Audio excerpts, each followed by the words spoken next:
Hello students, कैसे हैं आप लोग।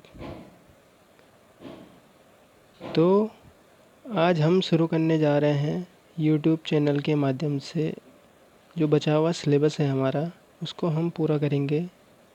उसमें मैं कुछ महत्वपूर्ण टॉपिक्स लूँगा। कुछ को हम कवर पहले कर चुके थे, कुछ महत्वपूर्ण टॉपिक बच गए थे लॉकडाउन के चलते, जो कि पूरा नहीं हो पाया। महाविद्यालय का खुलना इतनी जल्दी अभी संभव भी नहीं है। तो आज हम शुरू करेंगे। हमारा पहला टॉपिक है जो है वो काफ़ी इम्पोर्टेंट टॉपिक है, सूक्ष्म शिक्षण यानी कि माइक्रो टीचिंग। अब मैं इसका कंसेप्ट आपको बताऊंगा, आप ध्यान से सुनिए। वीडियो इस प्रकार बनाने का मेरा उद्देश्य ये है कि आप इसको नोट्स के रूप में भी यूज कर सकते हैं। दरअसल माइक्रो टीचिंग जो है वो टीचर ट्रेनिंग टेक्निक्स है एक, जो कि जहाँ पे छात्र अध्यापक प्रशिक्षण लेते हैं, उनको ट्रेनिंग इस टेक्निक्स के द्वारा दी जाती है। आप जानते हैं कि आज तकनीकी का युग है, जिसमें प्रत्येक क्षेत्र में एक क्वालिटेटिव सुधार के प्रयास किया जा रहे हैं। टीचिंग भी इससे कहीं ना कहीं अछूती नहीं है। सूक्ष्म शिक्षण का जो उद्देश्य है वो कहीं ना कहीं टीचर ट्रेनिंग के क्षेत्र में छात्र अध्यापकों को प्रभावशाली एवं योग्यतापूर्ण प्रशिक्षण देना है। यूँ कह सकते हैं आपकी माइक्रो टीचिंग जो है वो टीचर ट्रेनिंग के क्षेत्र में एक इनोवेशन है, जिससे छात्र अध्यापक यानी कि पीपल टीचर विद्यालय में जाकर विवेकपूर्ण व प्रभावशाली शिक्षण कर सकें। इससे छात्र अध्यापकों में आत्मविश्वास व शिक्षण कौशलों का विकास होता है, और साथ ही शिक्षण की जो जटिल प्रक्रिया होती है वो सरल बन जाती है।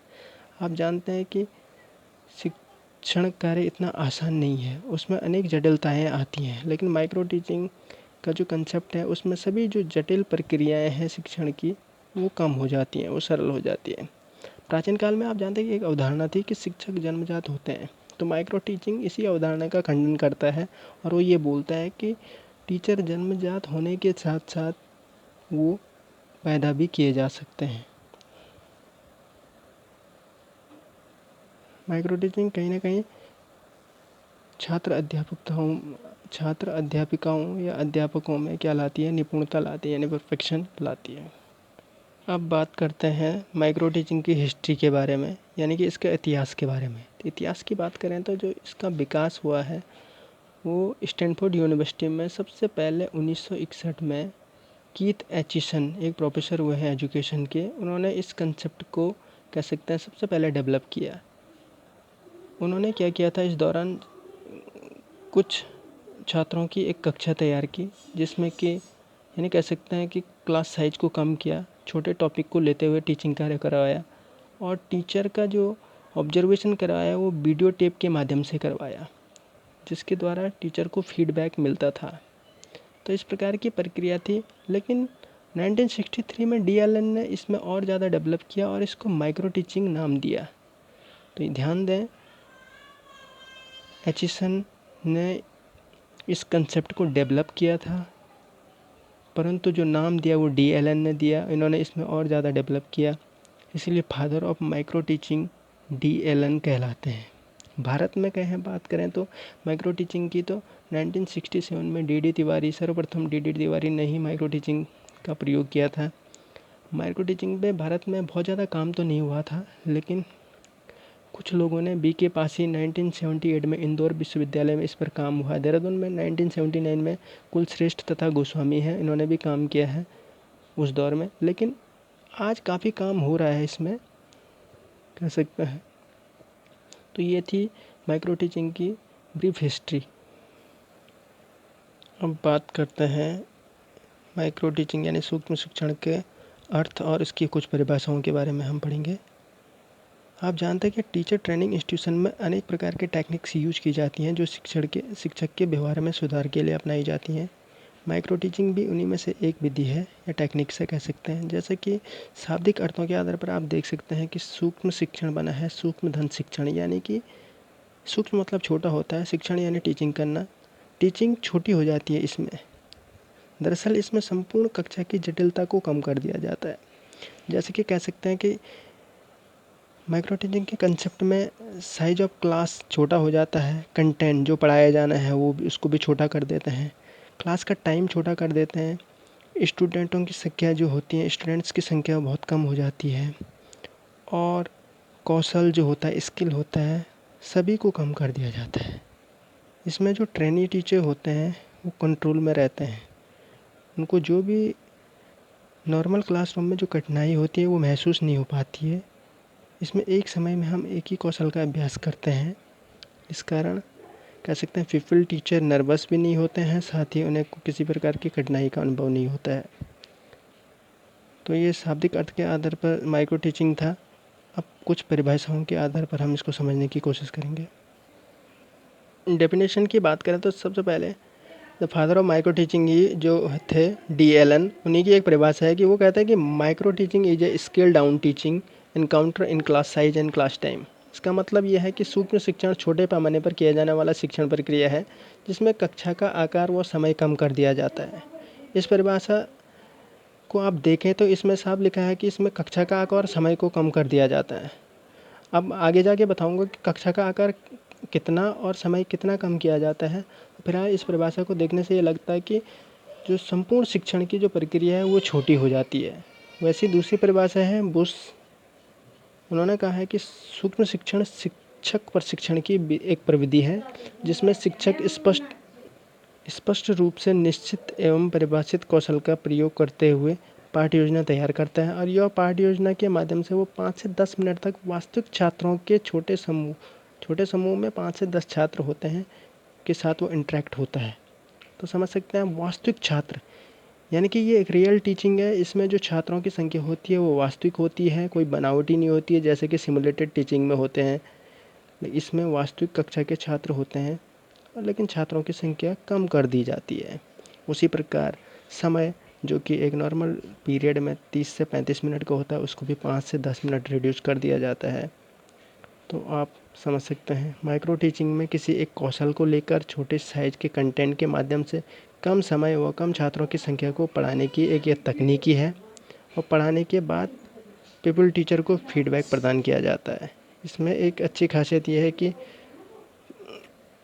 फीडबैक की बात करूँ मैं तो जैसे कि एचिसन ने फीडबैक के लिए वो वीडियो टेप का प्रयोग करते थे, परंतु भारतीय परिस्थितियों में वीडियो टेप का प्रयोग करना संभव नहीं हो पाता है। इसलिए यहाँ पे ऑब्जर्वेशन के लिए किसी अनुभवी टीचर एजुकेटर को ही रखा जाता है।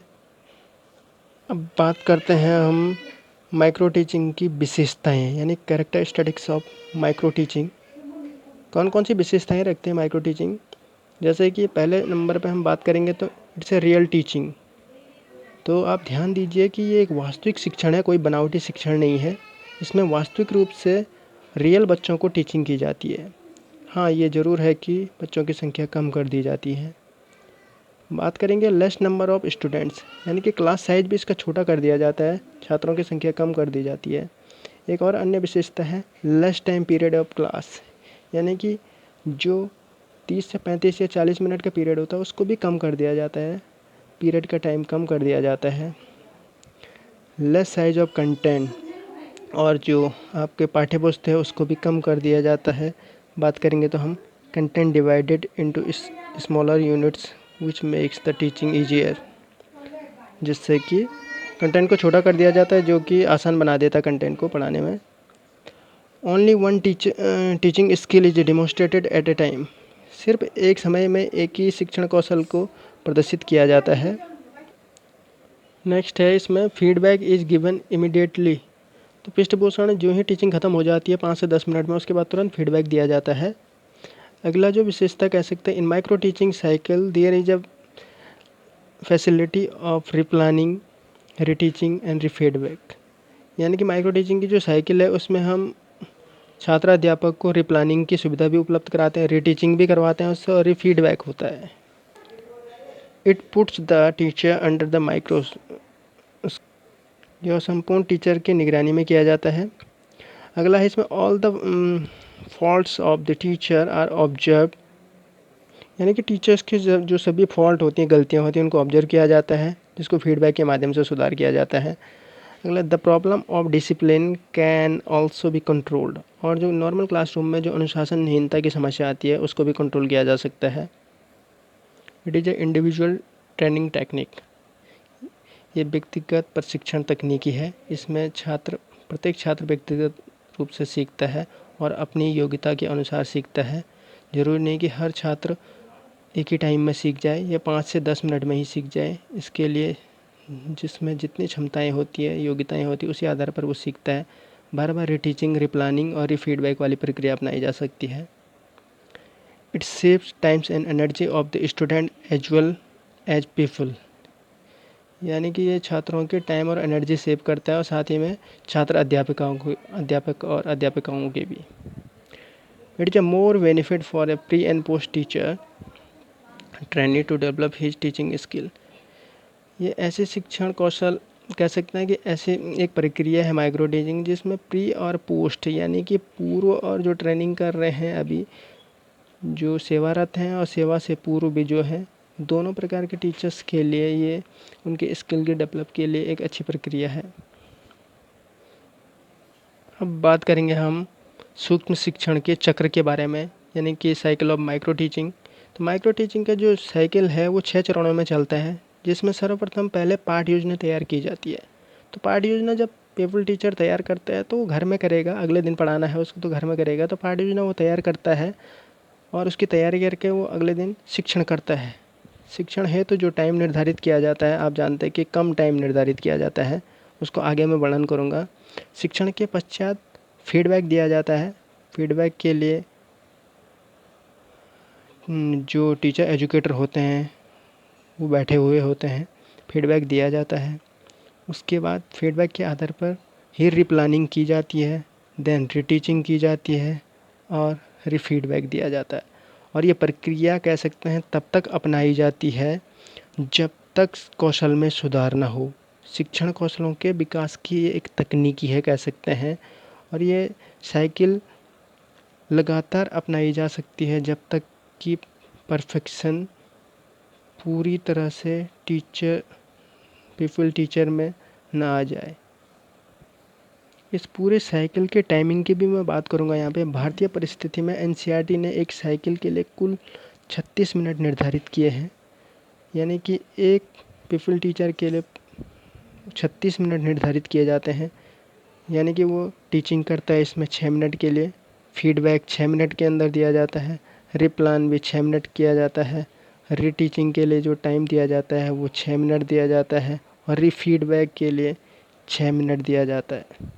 तो आपने देखा, teaching 6 minute, feedback 6 minute, replan के लिए थोड़ा ज़्यादा टाइम है क्योंकि प्लान बनाने में समय लगता है 12 मिनट, रीटीचिंग 6 मिनट और रीफीडबैक 6 मिनट। कुल जो टाइम है 36 मिनट है, यानी कि एक पीपल टीचर के लिए 36 मिनट का टाइम निर्धारित किया है एनसीईआरटी ने। भारतीय परिस्थितियों में ये टाइम निर्धारित किया गया है।